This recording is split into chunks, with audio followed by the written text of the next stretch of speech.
কোষের ভিতরে যদি আপনার অতিরিক্ত চর্বি জমে যায়, ঠিক আছে, তাহলে সেল বা কোষ এটার ভিতরে অতিরিক্ত যদি চর্বি জমে যায় তাহলে রক্তের চিনি কোষে ঢুকতে পারে না, সেটা হলো ডায়াবেটিস।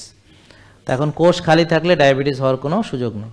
আর এতক্ষণ আলোচনায় আমরা কি বুঝলাম? কোষ ভরাট হয় হচ্ছে বেশি খেলে, বারবার খেলে, ব্যায়াম না করলে, টেনশন করলে, রাত জাগলে, অনিয়ম করলে, নিজের প্রতি জুলুম করলে, নিজেকে সময় না দিলে, নিজের প্রতি অযত্ন করলে, নিজের প্রতি অবহেলা করলে, নেগেটিভিটি চর্চা করলে, ইত্যাদি ইত্যাদি। এতক্ষণ যা আলোচনা করছি প্রায় সব কিছু এর ভিতরে আছে। এতক্ষণ আধা ঘন্টা ধরে যা বললাম এর ভিতরে এই সব কিছু আছে। ব্যাপারটা বোঝা গেল? তো এগুলো সব কিছুর ফলে আমার এই কোষে ওভারলোড হয়েছে। এখন আমার ডায়াবেটিস, তার মানে আমি বানাইছি। তো এখন ডায়াবেটিস মানে রক্তের চিনি বেশি, রক্তের চিনি বেশি। এখন চিনি কমাইতে হলে সর্বপ্রথম চিনি খাওয়া কমাইতে হবে। চিনি কমাইতে হলে সর্বপ্রথম চিনি খাওয়া কমাইতে হবে। আপনি কলসির মধ্যে ফুটা 6টা, হ্যাঁ, আপনি কলসির উপর দিয়ে পানি ঢালবেন, তো কলসি তো ফুটা তো আপনার বন্ধ করতে হবে, ঠিক আছে? তা আপনার চিনি বেশি, আপনি 6 বেলা চিনি খাবেন, আগে তো চিনি খাওয়া বন্ধ করতে হবে চিনি কমাইতে হলে। 6 বেলা চিনি খেয়ে আবার আপনি চিনি ভালো করতে চান, সেটা আবার কেমন, মানে কি বলবো, বুদ্ধিভ্রষ্ট চিন্তাভাবনা।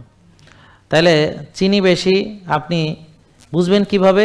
রক্তের চিনি মাপলে, গ্লুকোজ মাপলে আপনার গ্লুকোজ যদি 5 থেকে 6-এর ভিতরে থাকে বুঝবেন ভালোই আছে। গ্লুকোজ যদি 7-8 থাকে বা 10-12 থাকে তাহলে তো বেশি আছে। এই রক্তের গ্লুকোজ বাড়লে তার নাম ডায়াবেটিস। বোঝা গেল কিনা? তো এখন আপনি ব্লাড সুগার মেপে দেখলেন যে আপনার বেশি, তো আপনি কি করবেন? কি কি খাবার খেলে রক্তের চিনি বাড়ে সেটা আপনাকে জানতে হবে। ভাত খেলে চিনি বাড়ে কিনা, রুটি খেলে চিনি বাড়ে কিনা, বা রুটির ভিতর চিনি থাকে কিনা, ভাতের মধ্যে চিনি থাকে কিনা। তাহলে ভাত মানে কি? চিনি। তো ডায়াবেটিস রোগী সে ভাতও খায়, রুটিও খায়, সে চিনি খায়, আবার মনে করে যে আমি তো চিনি খাই না। তো সে মনে করে ভাতের মধ্যে কি চিনি আছে নাকি, সে তো আর জানে না। তাহলে ভাত খেলে রক্তে কি আসে বলেন তো? ভাত খেলে রক্তে কি আসে? ভাত খেলে রক্তে কি আসে বলেন? চিনি। ভাত খেলে রক্তে কি আসে? চিনি আসে। রুটি খেলে রক্তে কি আসে? চিনি আসে। ফল খেলে রক্তে কি আসে? চিনি আসে। দুধ খেলে রক্তে কি আসে? চিনি খেলে রক্তে কি আসে? গুড। গুড় খেলে, মধু খেলে, মুড়ি খেলে, খেজুর খেলে, কলা খেলে, হ্যাঁ। তো চিনি কোন কোন খাবারে আসে আমার চিনতে হবে। তো চিনি আমি সেই খাবার বাদ দিয়ে আরও অনেক খাবার আছে, সবজি আছে, ডিম আছে, মাছ আছে, মাংস আছে, যেগুলো খেলে চিনি বাড়ে না।